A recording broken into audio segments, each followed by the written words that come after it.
প্রিয় দর্শক বন্ধুরা, আমি ডিনারটি সেরে নিয়েছি। এখন আমরা হিমালয়ান পিঙ্ক সল্টের পানি খাবো, কফি খাবো, বাদাম খাবো।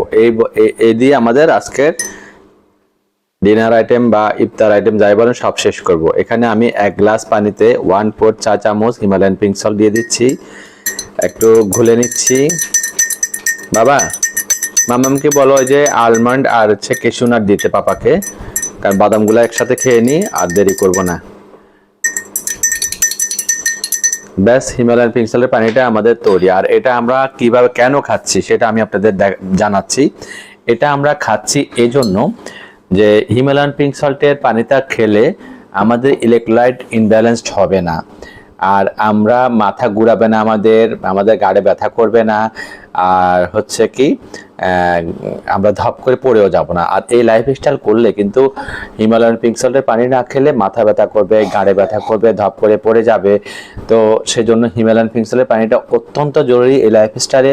তোমরা অবশ্যই বন্ধুরা হিমালয়ান পিঙ্ক সল্টের পানিটা খাবা, কেননা হিমালয়ান পিঙ্ক সল্টের পানি না খেলে কিন্তু গাড়ে ব্যথা করবে, শরীর দুর্বল লাগবে, খুব খারাপ লাগবে। আমরা তো সরাসরি কার্ব গ্রহণ করছি না, কার্বটা আমরা নিচ্ছি থেকে ভেজিটেবল থেকে।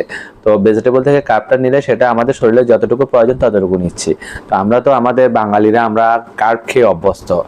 হঠাৎ করে যদি আমরা কার্ব একেবারে ছেড়ে দিই আমাদের ক্ষতি হতে পারে। সেই জন্য আমাদের হিমালয়ান পিঙ্ক সল্টের পানিটা খেলে আমরা ধপ করে পড়ে যাব না, এবং আমরা কি বলেছেন কি আরো এনার্জি পাবো, শরীরে আরো আমাদের এনার্জি পাওয়া যাবে শরীরে।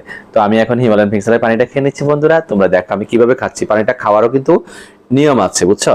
আমি এভাবে খেয়ে নিচ্ছি। দেখো, প্রথমে আমরা পানিটা নিব বিসমিল্লাহ বলে। বিসমিল্লাহির রহমানির রহিম।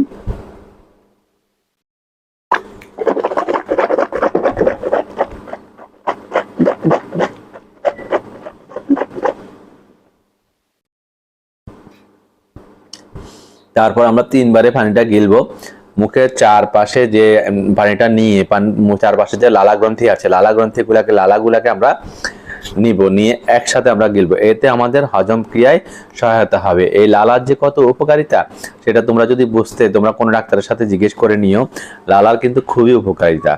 তো আমি 3বারে পানিটা খেয়ে নিব, কমপক্ষে 3বারে পানিটা খেয়ে নিতে হবে।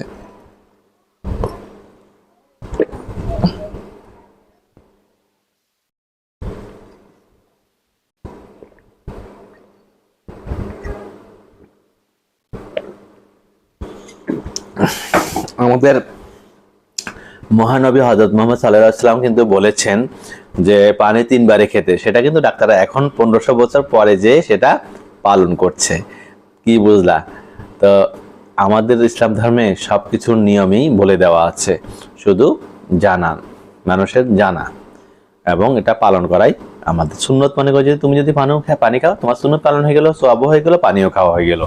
বিসমিল্লাহ বলে সুন্নত মনে করে পানি খেতে হবে।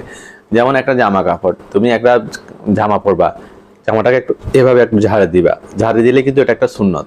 তোমার সুন্নত পালন হয়ে গেল, জামার ভিতরে কোনো পোকা মাকড় বা কোনো কিছু থাকলে সেটাও পড়ে গেল, আর তাহলে সওয়াবও পেয়ে গেলা, জামাও পরা হয়ে গেল। সবকিছুর ক্ষেত্রে কিন্তু আমাদের সুন্নত আছে, সেই সুন্নতটা আমরা মেনে চলবো। তো এখন আমরা কফিটা খাচ্ছি। কফিটা দেখো, একই সাথে আমি বাদাম খাবো। দেখো প্রিয় বন্ধুরা, আমি কিন্তু বাদাম খাচ্ছি। এদের বাদামটা তোমাদের দেখাই। এখানে কেশুনাট আছে ধরো 5টার মতো, আর আলমন্ড আছে 6টার মতো। 5-6টি কেশুনাট, 5-6টি আলমন্ড খেলেই যথেষ্ট, এর বেশি খাওয়া লাগবে না। আর সর্বোচ্চ পরিমাণ খেলে 1 মুষ্টি পরিমাণ খাবে, এর বেশি নয়। তো বাদামটা আমাদের খেতেই হয়, তা না হলে আমাদের স্কিনে প্রবলেম দেখা দিবে। তো বাদামটা রাখতে হবে।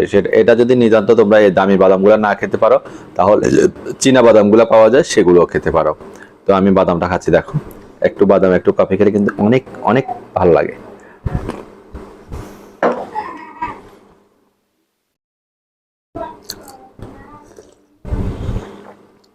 দেখলে ভীষণ মজা।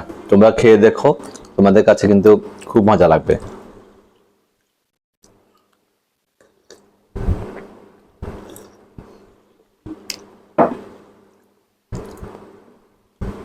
আলমন্ড খাচ্ছি।